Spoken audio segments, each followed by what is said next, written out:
अस्सलामुअलैकुम, मैं हूं इब्रार हुसैन अस्तोरी। और नाज़रीन, मुल्क में इंतखाबात होंगे या नहीं होंगे, इस पर सवालात अब भी उठाए जा रहे हैं। जबकि सुप्रीम कोर्ट के अहकामात को मद्देनज़र रखते हुए सदर ममलिकत और इलेक्शन कमीशन ने मशावरत के बाद 8 फरवरी की तारीख का तयन ज़रूर किया है, मगर इंतखाबात केस में सुप्रीम कोर्ट की जानिब से अहकामात जहाँ पर जारी किए गए, वहीं पर जस्टिस अतर मिनुल्लाह ने एक इजाफ़ी नोट लिखकर मुस्तकबिल के लिए ये तयन कर दिया है कि इंतखाबात न कराने का कसूर किसका था, आइन किसने तोड़ा और इलेक्शन का इनेकाद नहीं कराकर किसने आइन तोड़ा है। इन तमाम सवालात का जो जवाब है वो जस्टिस अतर मिनुल्लाह ने उस फैसले में अपने इजाफ़ी नोट के ऊपर लिखा है और इंतखाबात न कराने का जो ज़िम्मेदार है उन सब का पोल खोल दिया है।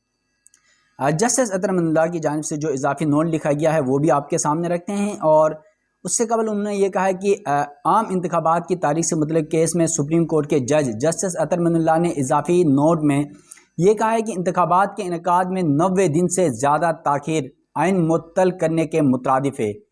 जबकि इलेक्शन कमीशन और सदर ममलिकत ने इंतखाबात के लिए 8 फरवरी की तारीख देकर खुद आइन की खिलाफ वर्जी की और आइन के जो है खिलाफ करने और उसके मुर्तकिब ठहराए गए हैं।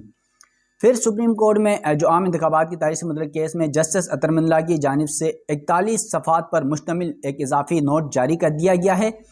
और इजाफ़ी नोट में जस्टिस अतर मिनुल्लाह ने कहा है कि कौमी असम्बली की तहलील के बाद आम इंतखाबात 7 नवंबर तक होना आइनी तकाजा है। इंतखाबात की तारीख देना आर्टिकल 48(5) के तहत सदर का ही इख्तियार है। ये यकीनी बनाना सदर की जिम्मेदारी थी कि पाकिस्तानी जो वोट के हक से 90 दिन से ज़्यादा महरूम न रहें। जबकि इलेक्शन कमीशन और सदर ममलिकत ने 8 फरवरी की तारीख देकर खुद को आइनी खिलाफ वर्जी के मुर्तकिब ठहराया है। फिर जस्टिस अतर मिनुल्लाह अपने इजाफ़ी नोट में कहते हैं कि 90 दिन में इंतखाबात न कराने की आइनी और अवामी हुकूक की खिलाफ वर्जी इतनी संगीन है कि इसका कोई इलाज नहीं। जबकि सदर या गवर्नर इंतखाबात की तारीख देने की आइनी जिम्मेदारी पूरी नहीं कर रहे हैं तो इलेक्शन कमीशन को अपना किरदार अदा करना था। इलेक्शन कमीशन को आइन बचाने के लिए अपना किरदार अदा करना चाहिए था, लेकिन सदर ममलिकत और गवर्नर को अपने मुनसिब के मुताबिक न्यूट्रल रहना चाहिए था। और साथ साथ कहा कि इलेक्शन कमीशन सदर या गवर्नर के एक्शन न लेने पर खामोश तमाशाई नहीं बन सकते। फिर जस्टिस अतर मिनुल्लाह अपने इजाफ़ी नोट में कहते हैं कि इंतखाबात में 90 दिन से ज़्यादा या इससे एक भी दिन की ताख़ीर संगीन आइनी खिलाफ वर्जी है और आइनी खिलाफ वर्जी अब हो चुकी और इसे मज़ीद होने से रोका भी नहीं जा सकता। जबकि इंतखाबात की तारीख देने में सदर और इलेक्शन कमीशन ने अपनी जिम्मेदारी नहीं निभाई। सदर इंतखाबात की तारीख न देकर अपनी आइनी जिम्मेदारी अदा करने में नाकाम रहे। यकीनन जस्टिस अतर मिनुल्लाह की जानिब से जो सवालात उठाए गए हैं ये बड़े इंपॉर्टेंट हैं कि सदर ममलिकत और इलेक्शन कमीशन ने आइन की तारीख का तयन नहीं करके, क्योंकि 90 दिन की इंतखाबात की जो तारीख थी वो पहले ही ख़त्म हो चुकी है। लेकिन जस्टिस अतर मिनुल्लाह का ये जो इजाफ़ी नोट है वो मुस्तकबिल के लिए एक नज़ीर साबित हो सकता है। फिर जस्टिस अतर मिनुल्लाह अपने इजाफ़ी नोट में लिखते हैं कि इंतखाबात से अवाम को दूर नहीं रखा जा सकता, जबकि वक्त आने पर इंतखाबात न कराना अवाम के बुनियादी हुकूक की खिलाफ वर्जी है। इंतखाबात न कराकर अवाम के हुकूक की खिलाफ वर्जी साबित हो चुकी, जबकि 12,56,26,390 रजिस्टर्ड वोटर्स को वोट देने से महरूम रखा गया। इंतखाबात में ताख़ीर रोकने के लिए मुस्तकबिल में ठोस इक़दामात करने की ज़रूरत है। इजाफ़ी नोट में मज़ीद कहा कि आर्टिकल 224(a) की खिलाफ वर्जी का तदारुक मुमकिन है, ना ही ये काबिल एहतसाब है और नाकाबिल एहतसाब है। जबकि 90 दिन में इंतखाबात न होने के बाद हर गुजरने वाला दिन आइनी खिलाफ वर्जी में शुमार होगा। जस्टिस अतर मिनुल्लाह की जानिब से इजाफ़ी नोट में ये लिखा गया है।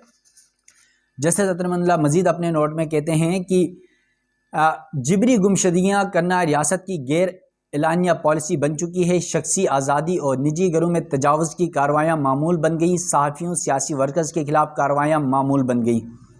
ये सब कुछ जस्टिस अतर मिनुल्लाह इशारा दे रहे हैं 9 मई के वाक़यात के बाद, जिस तरह पाकिस्तान तहरीक इंसाफ के कारकुनों की गिरफ्तारियाँ हुई और आपको पता है कि 102 अफराद जो हैं वो फ़ौज की तहवील में हैं और फिर वहाँ पर मुकदमे के मामलात भी चल रहे हैं। सुप्रीम कोर्ट ने पहले ही फ़ौजी अदालतों में सर्विलेंस के ट्रायल को गैरआइनी करार दिया है। उस पर अपीलें सुप्रीम कोर्ट में दायर हो चुकी हैं, लेकिन उसके बावजूद आज भी पाकिस्तान तहरीक इंसाफ के कारकुनान की गिरफ्तारियों का अमल जारी है।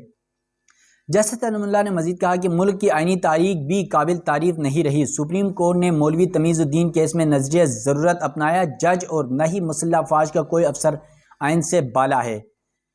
मजीद कहा कि कई जमहूरी रियासतों में निगरान हुकूमतों का कोई तस्वुर नहीं। निगरान हुकूमतों के क़याम का मकसद सिर्फ रोज़मर्रा उमूर की अंजाम दही है।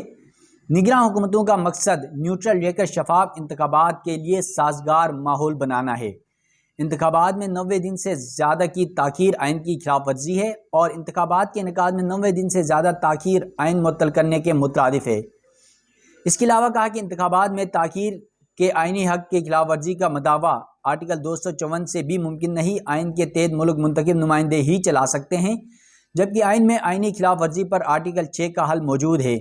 इंतखाबात में तारीख पर कोई शहरी अदालत से रुजू करे तो इसकी दाद रसी होनी चाहिए और इसका अंदिया आपको याद हो तो इस केस के दौरान चीफ जस्टिस पाकिस्तान की जानिब से भी दिया गया था कि मुमकिना तौर पर जिन्होंने इलेक्शन की तारीख का तयन नहीं किया उनके खिलाफ आर्टिकल 6 भी लग सकता है। और बहुत सारे कानूनी और जो माहिरीन हैं, जो तजज़ियाकार हैं या सहाफ़ी हैं, उनके मुताबिक सदर ममलिकत इस हवाले से, क्योंकि आइनी तौर पर सदर ममलिकत के पास ये इख्तियार था कि वो इलेक्शन की तारीख का ऐलान करते, उन्होंने नहीं किया, तो आर्टिकल 6 एक इशारा दिया जा रहा था कि हो सकता है मुमकिना तौर पर सदर ममलिकत के खिलाफ भी चलाया जा सकता है। और अब सदर ममलिकत को हटाने के लिए भी एक दरख्वास्त सुप्रीम कोर्ट में दायर हो चुकी है। इसके साथ साथ जस्टिस अदरमुल्लाह ने कहा कि 5 जुलाई 1977 को ज़ियाउल हक ने आइन तोड़ा।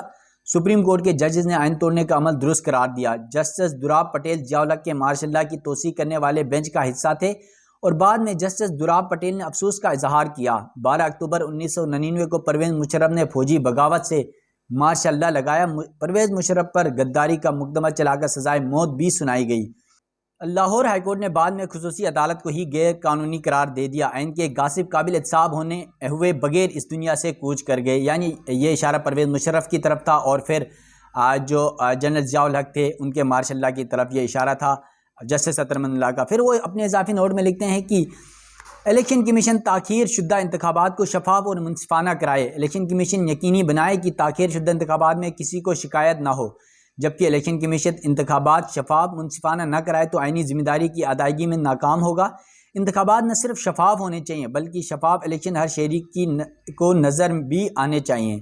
12.5 करोड़ से ज़ायद रजिस्टर्ड वोटर्स अगर चाहें तो आइन की खिलाफ वर्जी करने वालों को वोट की ताकत से मुस्तकबिल के लिए मिसाल भी बना सकते हैं। जस्टिस अतरमुल्लाह ने अपने इस नोट में बहुत सारे सवालात उठाए जहाँ पर इलेक्शन कमीशन, सदर ममलिकत और फिर माजी के जो हवाले दिए उन्होंने जनरल ज़ियाउल हक और जनरल परवेज़ मुशर्रफ के मार्शल लॉज का, एमरजेंसी का, ये भी अवाम के सामने, और फिर जो मुस्तकबिल के लिए इशारा किया कि अवाम ऐसा अमल आइन और जो कानून है उनको तोड़ने वालों के हवाले से जो एहतसाब है वो अपने वोट के ज़रिए कर सकते हैं। तो अब मुल्क में जब 8 फरवरी को इंतखाबात होंगे तो देखना ये कि अवाम क्या आइन और कानून को तोड़ने वालों को मुस्तरद करती है या फिर एक बार इक़्तिदार में लेकर आती है। अब जो है 8 फरवरी की डेट का तयन हो चुका है, लेकिन मुमकिन तौर पर इंतखाबात 8 फरवरी को भी होते नज़र नहीं आ रहे हैं। बहुत सारी सियासी जमातों को इस वक्त भी मसाइल का सामना है और तहफ़्फ़ुज़ात का इजहार करें। ख़ासतौर पर पाकिस्तान पीपल्स पार्टी तहफ़्फ़ुज़ात का इजहार कर चुकी है, पाकिस्तान तहरीक इंसाफ तो पहले से कर रही है और कुछ और सियासी जमातों को भी 8 फरवरी के इंतखाबात पर तहफ़्फ़ुज़ात इस बुनियाद पर हैं कि जो प्लेइंग फील्ड है वो सबको बराबर मुयस्सर नहीं की जा रही है, बल्कि ये इल्ज़ाम लगाया जा रहा है पाकिस्तान तहरीक इंसाफ और पीपल्स पार्टी की जानिब से कि मुस्लिम लीग नून को ग्राउंड बनाया जा रहा है और फिर जहांगीर तरीन एंड कंपनी को इस्तेकाम पाकिस्तान पार्टी के लिए ग्राउंड बनाया जा रहा है। ये सब तो वक्त आने पे पता चलेगा कि इंतखाबात में अवाम किसको वोट देती है और किसको मुस्तरद करती है। अपने मेज़बान इब्रार हुसैन अस्तूरी को दीजिएगा इजाज़त। अल्लाह हाफिज़।